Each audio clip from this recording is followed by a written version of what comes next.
Nakabalo ba mo nga karon duna na puy mga tawo nga kusog manghukom nga daw sila nay tag-iya sa gingharian sa langit? Nga moingon sila sa ilang isig katawo nga sila maimpierno, kami ray maluwas. So muna karon mga kaigsuunan, usa ka na ka panghambog, usa ka na ka gitawag natog panghukom. No, apan kung basahon nato diri sa kasulatan Mateo 24 bersikulo 10 nag-ingon, ug daghan unya niadtong panahona ang mobiya sa ilang pagtuo. Magbudhiay ug magdumtanay sila. So klaro kayo ang kasulatan nga nag-ingon nga mamiya sa pagtuo, magbudhiay ug magdumtanay sila. So muna karon nga daghan karon sa nagdumtanay, magihanay ug hukmanay nga lagi kuno sila ray maluwas. Mingon silang gawas sa among iglesia kami ray maluwas. Halos mo nay batasan karon sa tanang iglesia. Halos mo nay batasan karon sa tanang denominasyon, church o religion. Mao na karoy atong madunggan. Kay mao man ay gipanagna diri sa kasulatan nga magbudhiay. Unya diri sa 12, og tungod sa pagdagsang sa dautan mabugnaw ang gugma sa daghang tawo. So muna mga kaigsuunan nga karon wala na ang gugma. Ang nagpasulabi ang kagarbo kay lagi kuno sobraan nas ka proud sa ilang relihiyon nga daw nagtuo nga mao jud lagi moy muluwas gid nila. Muna nga ang uban hukman na nila kay gawas naman sa ilang relihiyon, gawas naman sa ilang church, gawas naman sa ilang iglesia. Apan unsay giingon sa kasulatan? Apan maluwas ang magpadayon hangtod sa katapusan.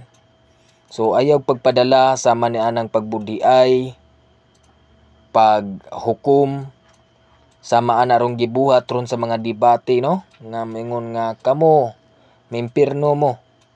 Munay giingon ron sa kasulatan nga sa adlaw niya sa paghukom, kung atong basahon ang Mateo 12 bersikulo 36, nag-ingon diri, sultihan ko kamo nga sa adlaw sa paghukom ang matag usa ka tawo mohatag unya og husay sa matag walay pulos nga pulong nga iyang gisulti.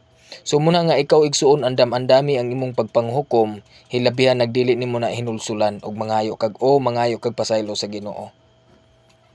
So muna nga dinhi padayonon nato basa sa 37, kay ang inyong mga pulong mauusab unya ang gamiton sa paghukom kaninyong aron maila kung kamo sad-an ba o dili.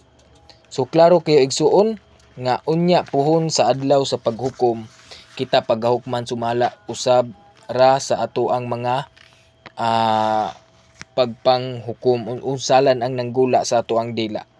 So muna diri karon kay nanggula naman sa atong dila, unsa may giingon sa kasulatan kung kinsa katong maluwas ug kinsa katong dili maluwas. Ang giingon diri sa Roma 1 bersikulo 29 atong basahon, napuno sila sa tanang matang sa kangilad, sa pagkadautan, sa kahakog, sa bisyo, sa kasina, sa pagpatay, sa panag-away, sa panlimbong ug sa kalaway. So muna karon mga kaigsuunan nga napuno sa panag-away. Kana inyong panaglalis, panaglantugi, daw sama na ginas panag-away kay nganuman pagkahuman gani magtinungluhay pa man. Padayon, manlibak sila 30 ug magdinautay sa usag-usa. So klaro kayo tungod karon sa relihiyon nato, mangdaot na tas atong isig katawo, atong isig ka-church nga lagi kuno sila dili mga luwa, sila mao ni ingon ana sila. Ug padayon ta, nagdumot sila sa Dios. Padayon, mga hambugiro. So muna mga kaigsuunan, usa po di ay karon ang pagkahambog. So karon hambog kay ta nga kani lagi ang atong relihiyon mao na gini tinuod, mao na gini tinuod ni Kristo, mao na gini makaluwas. Nya nalimtan na nato ang gugma, nalimtan na nato bali na tanggarbuha. So padayon ta, mapahitason ug andakan, tigmugna silag dautan ug musukol sa ilang mga ginikanan. 31, mga buang-buang sila, dili mutuman sa ilang mga saad ug wala sila'y kaluoy sa pagbati sa uban. So kani pod usab ron mga kaigsuunan nga walay kaluoy sa pagbati sa uban. Sama ni anang mga tawo nga nadisgrasya himuon ng kalataw-an. Wa nay pagbati sa uban. Sumuna nga karon hilabihan na kayo nga napanghitabo ang mga kasulatan, ang mga panagna sa kasulatan. So klaro kayo ang panghambugiro, manag-away, managbingkil, mao nay mga hinungdan, no? Nga mga gihisgutan diri sa kasulatan. Nasayod sila nga ang balaod sa Dios nag-ingon nga ang mga tawo nga nagkinabuhi nining paagiha angay sa kamatayon. So muna nga ang pagkahambugiro nato, ang ato ang pagkahilabihan na pagpanghukom, maunay magdala ngadto sa kamatayon. So busa karon ako ning tambag advice sa mga atong kaigsuonan diha, mga pamilya man nga SDA o lain mga relihiyon, gibatasan na ron ang pagpanghukom.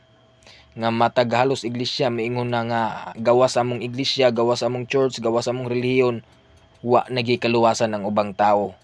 So muna karoy mga hukom nga laban nga gigamit sa mga tawo kay lagi pagpakita laging garbo.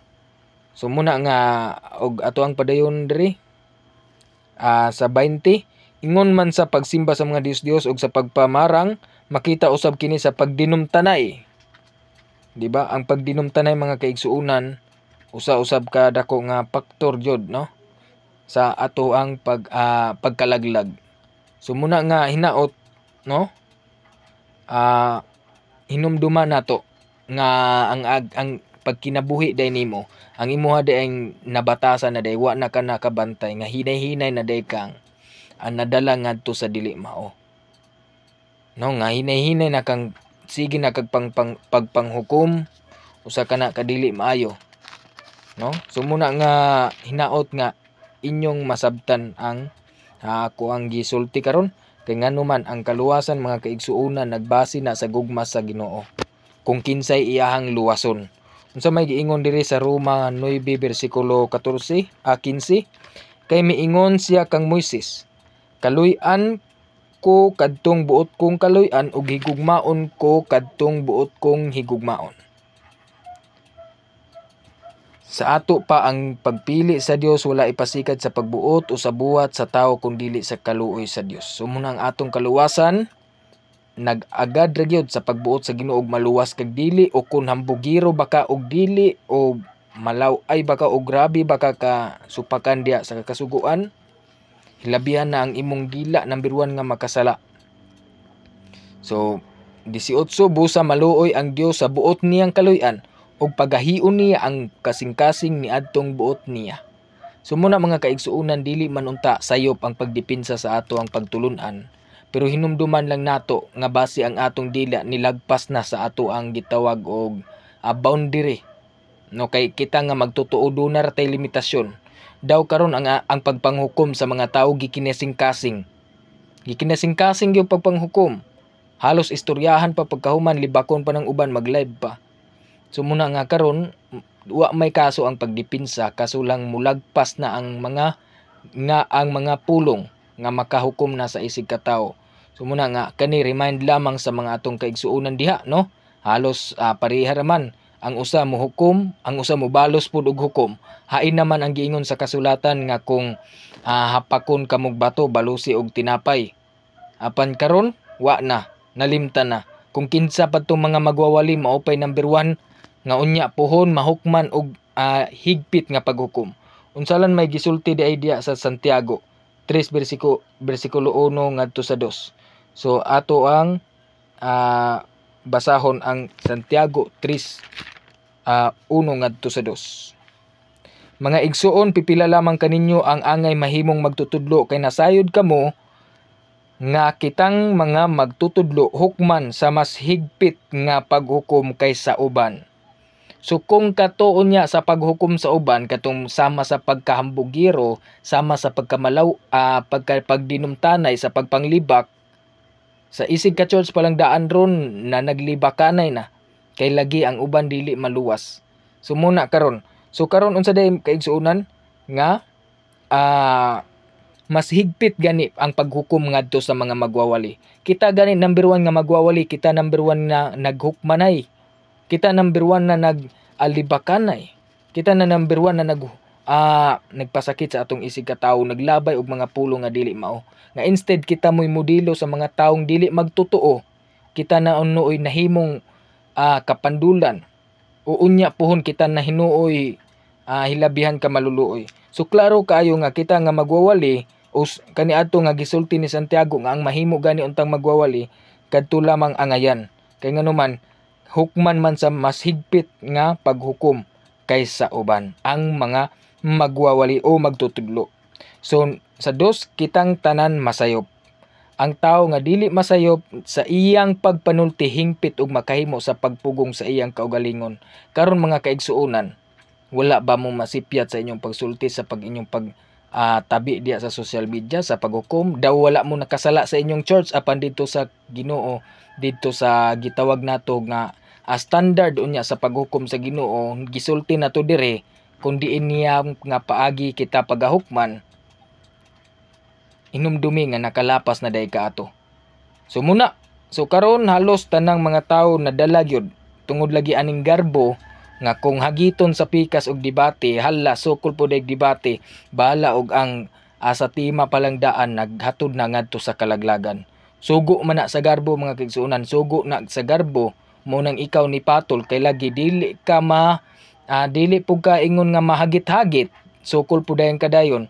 So muna nga inaot nga i-remind nato ang matag usa, wala may problema ang pagdepensa, ang problema lang diya kung ang imong pulong naghinubra. So muna dagang salamat sa nakalantaw karon niining video, kani dugang lamang nato padasig ug ginaot ang Ginoo magpanalangin natong tanan. Hallelujah.